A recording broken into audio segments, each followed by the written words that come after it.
India TV YouTube channel को subscribe करें और बेल आइकन दबाएं। नमस्कार, मैं हुसैन रिजवी। आज इंडिया टीवी पर हम आपको वो तस्वीरें दिखाने जा रहे हैं जिसे देखकर आपका खून खौलेगा। एक ऐसा खुलासा जिसे देखने के बाद आपको गुस्सा आएगा। हिंदुस्तान में हर रोज 3,500 से 4,000 लोगों की जानें जा रही हैं। लेकिन क्या यह सारी मौत कोरोना की वजह से है या इसके पीछे जिम्मेदार है वो हत्यारा सिस्टम जिसने लोगों को मरने के लिए छोड़ दिया है? यूपी, बिहार, राजस्थान, हर जगह की रिपोर्ट और तस्वीरें डराने वाली हैं। बेपरवाह सिस्टम और लापरवाह प्रशासन की पोल खोल रही हैं ये तस्वीरें। जिस वक्त मरीजों को सबसे ज्यादा जरूरत ऑक्सीजन और वेंटिलेटर्स की है, ठीक उस वक्त में इंडिया टीवी का यह खुलासा आपको हैरान करेगा, आपको सोचने पर मजबूर करेगा कि आखिर हमारा सिस्टम कैसे काम करता है। मरीज तड़प रहे हैं लेकिन brand new ventilators store room में पड़े धूल खा रहे हैं। पैक रखे हैं जिनकी अभी तक पन्नियां तक नहीं उतरी, पैकिंग तक नहीं खोली गई। सांसों की डोर टूट रही है, वेंटिलेटर सामने पड़े हैं लेकिन चलाने वाला कोई टेक्नीशियन नहीं है, कोई मेडिकल स्टाफ नहीं है। कोई एक शहर नहीं है जहां इस तरह के हालात हैं। यूपी, बिहार, राजस्थान तक करीब 10 शहरों की दिल दहला देने वाली रिपोर्ट हमारे पास है। सबसे पहले बात उत्तर प्रदेश की, जहां मुख्यमंत्री योगी सिस्टम दुरुस्त करने की कोशिश कर रहे हैं लेकिन ऑफिसर उन्हीं की इस कोशिश में सेंध लगा रहे हैं। आपको बिजनौर के डिस्ट्रिक्ट हॉस्पिटल की तस्वीरें दिखाते हैं जहां लोग गुहार लगा रहे हैं कि बचा लीजिए हमारे अपनों की जिंदगी को, ऑक्सीजन दीजिए, वेंटिलेटर का इंतजाम कर दीजिए। लेकिन सुनने वाला कोई नहीं, जवाब देने वाला कोई नहीं। हर तरफ चीख पुकार मची है। कई मरीजों को फौरन वेंटिलेटर की जरूरत है और हमें लगा शायद अस्पताल में वेंटिलेटर नहीं है। लेकिन जब इंडिया टीवी की टीम ने तहकीकात की तो चौंकाने वाला सच सामने आया। पता चला कि 1 साल पहले ही सीएमओ ने 24 वेंटिलेटर, ये बिजनौर के अस्पताल की हम तस्वीर दिखा रहे हैं और वहीं के हालात आपको बता रहे हैं। 1 साल पहले सीएमओ ने 24 वेंटिलेटर अस्पताल के लिए खरीदे। इनमें से 10 वेंटिलेटर को वार्ड में लगा भी दिया गया, बाकी अब भी स्टोर में पड़े हुए धूल फांक रहे हैं। पूरी तरह से पैक हैं, पॉलीथीन कवर तक अभी नहीं हटा है। लापरवाही की हद यह है कि वार्ड में जो 10 वेंटिलेटर लगाए गए वो भी बंद पड़े हैं क्योंकि अस्पताल के पास ऐसा स्टाफ ही नहीं है जो वेंटिलेटर को ऑपरेट करना जानता हो, जो वेंटिलेटर को चला करके किसी मरीज की जिंदगी बचा सकता हो। अब आप हालात को समझिए कि आखिर ये मौत का आंकड़ा रोजाना कैसे बढ़ता चला जा रहा है। दरअसल उसके लिए जिम्मेदार ये हालात हैं।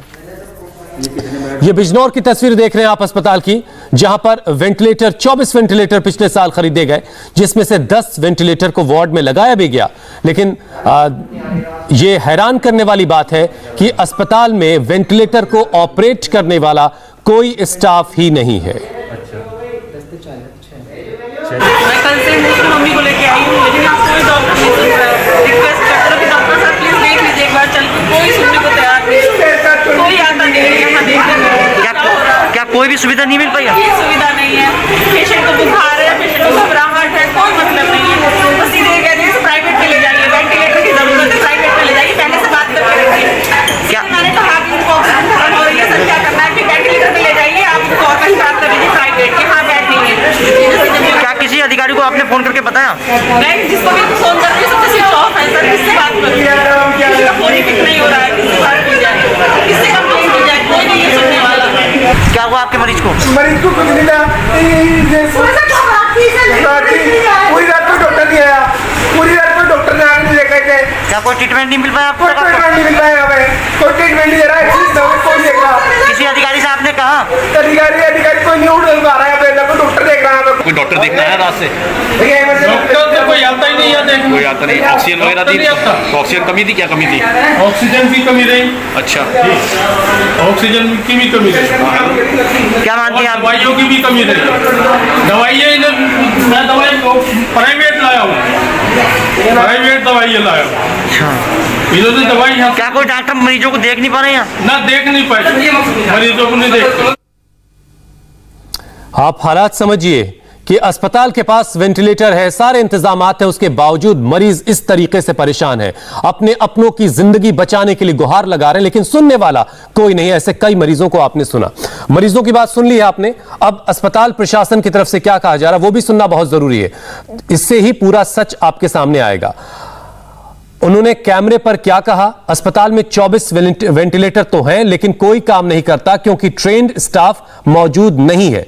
इसलिए अब जो वेंटिलेटर स्पेयर में रखे हुए हैं वो किसी और शहर में, खासतौर से वो मुरादाबाद का नाम ले रहे हैं, वहां ट्रांसफर कर दिए जाएंगे क्योंकि कम से कम किसी के इस्तेमाल तो आ सके। सुनिए जरा वो क्या कह रहे हैं। वेंटिलेटर्स हमारे पास गत वर्ष आए थे, 24 वेंटिलेटर्स उपलब्ध हुए थे हमें। उन 24 में से 10 वेंटिलेटर स्थापित हैं और 14 अलग रखे हुए हैं। उन 14 में से 10 वेंटिलेटर आज सीएमओ मुरादाबाद के लिए भेज दिए गए हैं। सर उन्हें ऑपरेट किस तरह से किया जा रहा है? कोई टीम है या कैसे? ऑपरेट करने के लिए उन्हें पूरी टीम होनी चाहिए, ट्रेंड टीम होनी चाहिए। उसके लिए एनेस्थेसिस्ट की आवश्यकता होती है। हमारे पास एनेस्थेसिस्ट कोई नहीं है। एक एनेस्थेसिस्ट है जो कि फीमेल हॉस्पिटल में है, वही हमारे यूटी का भी काम देखते हैं। 10 वेंटिलेटर बेड्स हैं। 10 में से कितने उपयोग में लिए जा रहे हैं सर? वेंटिलेटर से कोई उपयोग में नहीं ले आ रहा क्योंकि अभी टीम होगी तभी उपयोग में होंगे। अभी कोशिश कर रहे हैं कि शायद हम चालू कर पाएं। तो अभी पर्याप्त मात्रा में हमारे पास टीम नहीं है। डॉक्टर ज्ञानचंद को सुन रहे थे, सीएमओ है, वो बता रहे हैं कि पिछले साल 24 वेंटिलेटर खरीदे गए थे, लेकिन उसमें से 10 इंस्टॉल भी किए गए, लेकिन उनको ऑपरेट करने वाला कोई नहीं है। लेकिन यह हालात सिर्फ बिजनौर के नहीं है, एक लंबी फहरिस्त है मेरे पास अस्पतालों की जहां पर इसी तरह के हालात हैं। यूपी में फिरोजाबाद के जिला अस्पताल की भी तस्वीर आपको दिखाते हैं। यहां भी वेंटिलेटर स्टोर रूम में पड़े हुए हैं, एक दो नहीं, पूरे 67 वेंटिलेटर स्टोर रूम में हैं। कुछ वेंटिलेटर तो ऐसे मिले जिनका कवर तक नहीं हटा था। अब सोचिए, अस्पताल में मरीज तड़प रहे हैं, उनको ऑक्सीजन की जरूरत है, वेंटिलेटर की जरूरत है, और उस वक्त अस्पताल में स्टोर रूम में इस तरीके से वेंटिलेटर धूल खा रहे हैं, लेकिन सब के सब बेकार पड़े हैं। कोई इनको इस्तेमाल करना भी नहीं जानता जो अस्पताल का स्टाफ है। जब जांच की गई तो पता चला कि पिछले साल 114 वेंटिलेटर अस्पताल में आए थे, लेकिन जो वेंटिलेटर मरीजों की जान न बचा सके वो कबाड़ से ज्यादा और क्या है। इन तस्वीरों के सामने आने के बाद जब हमने अस्पताल के सीएमओ से बात की तो सुनिए कैमरे पर कैसे उन्होंने साफ झूठ कह दिया कि सारे वेंटिलेटर्स चल रहे हैं, ऑपरेशनल है, मरीज आएंगे तो ये काम करना शुरू कर देंगे। सुनिए वो क्या कह रहे हैं। हमारे यहाँ गत वर्ष पीएम केयर फंड से जो है लगभग 96 वेंटिलेटर आए थे। कुल हमारे यहाँ 114 वेंटिलेटर पुराने और नए मिलाए, जिसमें से आज की तारीख में हमारे लगभग 25-30 वेंटिलेटर तो मरीजों पे लगे हुए हैं, काम कर रहे हैं। बाकी प्रतीक्षा में रखे हुए हैं उन्हीं वार्डों के अंदर चालू हालत में। और पिछले साल हमने चिकित्सा शिक्षा विभाग को एक चिट्ठी लिखी थी मैडम ने कि अगर किसी चिकित्सालय के लिए आवश्यक हो तो हमसे कुछ वेंटिलेटर मैक्सिमम 50 तक लेके वहाँ एडजस्ट कर दिए जाएं, यदि कहीं आवश्यकता हो तो, वरना तो हमारे पास है ही, हमारे यहाँ चालू हालत में रखें। ईश्वर ना करे अगर जरूरत पड़ेगी तो हम उन्हें चला देंगे। टोटल कितने 67 वेंटिलेटर भी रखे हुए हैं कि अभी उनका यूज? हाँ, लगभग 60 के आसपास, 60-62 के आसपास ऐसे रखे हुए हैं जो अभी फुल्ली प्रिपेयर्ड हैं, तैयार हैं, लेकिन अभी इस्तेमाल नहीं कर पा रहे। यूपी के अस्पतालों में यह बहुत बड़ी जानलेवा आपराधिक लापरवाही है। मरीजों को वेंटिलेटर होने के बावजूद इलाज नहीं मिल पा रहा, वेंटिलेटर सपोर्ट नहीं मिल पा रहा। अब सवाल यह है कि आखिर जिम्मेदार कौन है। यही सवाल हमारे संवाददाता विशाल प्रताप सिंह ने उत्तर प्रदेश के हेल्थ मिनिस्टर से पूछा, तो सुनिए उन्होंने क्या जवाब दिया। जहां एनेस्थेटिक हमारे कम है वहाँ हम ओपन मार्केट से लेने का प्रयास कर रहे हैं, अथवा हम IMA से भी बात करके एक अरेंजमेंट करने का प्रयास करते हैं। तो ये दोनों चीज़ें हैं कि जहाँ जहाँ भी हमारे पास है उसको हम स्टार्ट कर देंगे। कहीं टेक्नीशियन है, कहीं नहीं है, कहीं नए लोग आ रहे हैं तो उनको भी ट्रेनिंग कराना है। इस सब को लेके हम लोगों ने कार्यक्रम रखा है। वो हमारे दोनों DG जो महानिदेशक स्वास्थ्य है और महानिदेशक परिवार कल्याण, दोनों एनेस्थेटिक है, उनके माध्यम से हम ट्रेनिंग कराएंगे सबको पूरे प्रदेश में। मैन पावर की शॉर्टेज तो है। जब इतना बड़ा महामारी जब ये आ गया पूरे देश के अंदर तो इसके मुकाबले संसाधन कहीं ना कहीं थोड़ी बहुत कमी पाई जाती है। संसाधन को बढ़ाने के लिए हम लोग हर संभव प्रयास कर रहे हैं। मुख्यमंत्री जी अपने निर्देशन में लगातार प्रतिदिन 1 बार या 2 बार टीम 9 की बैठक करते हैं और उसमें बहुत बारीकी से उसका रिपोर्ट भी लेते हैं। मैन पावर से लेके बेड्स की व्यवस्था लेके ऑक्सीजन, ये सारी चीज़ें, ऑक्सीजन कॉन्सेंट्रेट, सबकी रिपोर्ट लेते हैं। उसी के आधार पर हम लोग भी उतनी बारीकी से अपने नीचे के लोगों को हम लोग ने निर्देश दिया है कि जितना जल्दी आप इन लोग टेक्नीशियन को रख लेंगे उतना जल्दी हमारा मैन पावर जितना भी कमी है उसको मार्केट से ले लेंगे और लेने के बाद उनको ट्रेन करके उनको इस्तेमाल कराएंगे। तो ये थोड़ी बहुत दिक्कत आ रही है, मगर इसको हम लोग कोशिश कर रहे हैं जल्दी से जल्दी निपटाने की। कोरोना की सेकेंड वेव कहर बरपा रही है और अब भी इंतजाम कर लेंगे वाली भाषाएं चल रही हैं। एनेस्थेटिस्ट नहीं है और ऑपरेशन जो वेंटिलेटर को ऑपरेट करने वाले मेडिकल टेक्नीशियन नहीं है, इन सारे लोगों का इंतजाम अभी किया जाएगा। अगर आपको लगता है कि ये सिर्फ उत्तर प्रदेश का हाल है तो आप गलत हैं। बिहार का हाल भी कुछ ऐसा ही है। बिहार में तो कई ऐसे जिले हैं जहां के सरकारी अस्पतालों में वेंटिलेटर तो हैं, कागजों पर वेंटिलेटर की एंट्री भी है, लेकिन ये वेंटिलेटर कभी स्टोर रूम से बाहर ही नहीं निकले। दरभंगा के मेडिकल कॉलेज एंड हॉस्पिटल की तस्वीर आपको दिखाते हैं। वार्ड में बड़े बड़े प्राइवेट अस्पतालों जैसे बेड लगे हैं, हर बेड पर ऑक्सीजन सपोर्ट है। 27 वेंटिलेटर बेड भी हैं, लेकिन सिर्फ देखने के भर के हैं। ना इनसे किसी मरीज को बचाया जा सकता है, ना इनसे किसी मरीज को सपोर्ट दिया जा सकता है, ना किसी मरीज की टूटती हुई सांसों को संभाला जा सकता है। यही वजह है कि यहां भी, और इसकी जो वजह है वो वही सेम वजह कि यहां भी ऑपरेटर नहीं है, इन वेंटिलेटर को ऑपरेट करने वाले टेक्नीशियन नहीं है। हमारे रिपोर्टर ने अस्पताल के इंचार्ज से बात करने की कोशिश की तो वो कैमरे पर नहीं आए, लेकिन बेनीपुर सब डिवीजन हॉस्पिटल के इंचार्ज ने अपनी बात खुलकर कैमरे के सामने रखी। उन्होंने कहा कि वेंटिलेटर तो तब चलेंगे जहां आईसीयू की फैसिलिटी होगी। अस्पताल के इंचार्ज ने बताया कि अस्पताल में तो आईसीयू की फैसिलिटी है ही नहीं और जो वेंटिलेटर आए उन्हें चलाने के लिए कोई स्टाफ नहीं है। हमारे यहाँ 4 वेंटिलेटर हैं, लेकिन उसके लिए हमारे यहाँ स्किल हैंड्स नहीं है। उसके मॉनिटरिंग के लिए, उसके मैनेजमेंट के लिए हमारे पास स्किल हैंड नहीं है, तो उसकी भी आवश्यकता है। और सबसे बड़ी बात है कि हमारे यहाँ आईसीयू नहीं है। तो ऐसे में जब हैंड्स हमारे पास माने ये स्किल नहीं है तो हम उसको चलाने में भी असमर्थ हैं। तो अगर तो इस तरह के केस पे जब ज़्यादा सीरियस केस होता है, जब माइल्ड केस होता है, उसको रखते हैं हम लोग केयर के लिए रखते हैं।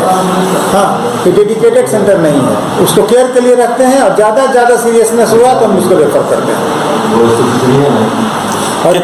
और हमारे यहाँ वैक्सीनेशन होता है और वैक्सीनेशन के बाद और ये एंटीजन टेस्ट हम करते हैं कोविड-19 के लिए। कितने दिन पहले वेंटिलेटर आया हुआ था यहाँ पे? करीब 4 महीना पहले। ऑपरेटर के अभाव में जी नहीं चालू हो पाया था। जी लिखा गया है उसके लिए। और अगर इस तरह की आपराधिक लापरवाही ना हो तो बड़े बड़े शहरों के अस्पतालों पर जो लोड है वो भी कम हो सकता है। दरभंगा की इन तस्वीरों को कैमरे में कैद करने के बाद हमारे संवाददाता गोपालगंज के सरकारी अस्पताल के लिए निकले तो वहां पता चला कि आईसीयू तो कहने को है, इंटेंसिव केयर यूनिट का वार्ड बना हुआ है। वार्ड अच्छी कंडीशन में है, साफ सफाई भी है, लेकिन बेड को और उसके साथ लगे वेंटिलेटर को लाल रंग के कपड़े से ढांक कर रखा गया है। इसका मकसद वेंटिलेटर को धूल से बचाना है।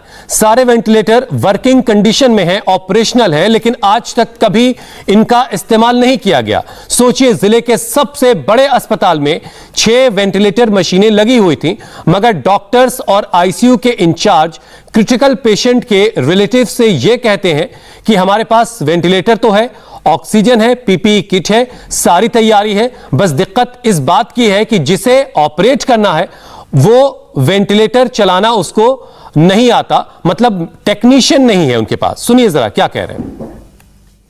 सब चीज़ सुविधा दी गई है, वेंटिलेटर, ऑक्सीजन, पाइपलाइन से ऑक्सीजन भी कनेक्ट करने के लिए बड़ा वाला ऑक्सीजन भरा गया है, ऑक्सीजनेटर भी है, ऑक्सीजन कॉन्सेंट्रेटर भी है, अम्बू, पीपी किट, सारे तैयारी हैं। लेकिन यही है कि अभी टेक्नीशियन नहीं है। एक एनेस्थेटिक है, उन्हीं को इंक्यूबेट करना है, वो भी पॉजिटिव हो गई थी, लेकिन उनको उनकी जगह कोई और इंक्यूबेट करना है। यानी कि जो टेक्नीशियन के कारण ये बेकार पड़ा हुआ है। बेकार एनेस्थेटिक ही करेंगे ना, तो एनेस्थेटिक एक ही है और घूम घूम के कितने की आवश्यकता है अभी फिलहाल? एनेस्थेटिक तो कम से कम 2-3 होना चाहिए अस्पताल में। जब अस्पताल के सिविल सर्जन से पूछा गया कि वो क्रिटिकल मरीजों का इलाज आखिर कैसे करते हैं, तो उन्होंने भी ये कहकर पल्ला झाड़ लिया कि जहां तक वेंटिलेटर्स की बात है तो उनके पास एक्सपर्ट्स के लिए डीएम और हेल्थ अथॉरिटीज से बार बार रिक्वेस्ट की कि उन्हें मेडिकल टेक्नीशियन जो वेंटिलेटर को ऑपरेट करना जानते हो वो उनको मुहैया करवाया जाए, लेकिन अभी तक कोई जवाब अथॉरिटीज की तरफ से उन्हें नहीं मिला है।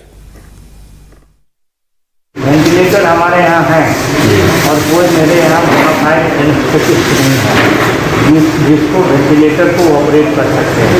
मैंने सरकार से मांग किया है, सरकार अति शीघ्र हम लोगों को अगर उनकी सुविधा उपलब्ध करा दी जाएगी तो फिर वो भी काम हो जाएगा। अभी कितने वेंटिलेटर यहाँ पर मौजूद है? 6 वेंटिलेटर है, तो सिर्फ संचालन करने के लिए डॉक्टर की कमी है जी। कितने डॉक्टरों की आवश्यकता होनी चाहिए? कम से कम 2 भी आ जाए तो हमारा काम हो जाए। बिहार के दरभंगा और गोपालगंज में वेंटिलेटर धूल फांक रहे हैं। कई और ऐसे जिले हैं जहां वेंटिलेटर्स रखे हैं और मरीजों की जानें जा रही हैं। 3 और जिलों से एक्सक्लूसिव रिपोर्ट आपको दिखाएंगे बस एक छोटे से ब्रेक के बाद। नमस्ते, मैं हूं मीनाक्षी जोशी। वीडियो और खबरों से अपडेट रहने के लिए India TV YouTube channel subscribe करें, बेल आइकन दबाना ना भूलें। जुड़े रहें इंडिया टीवी के साथ।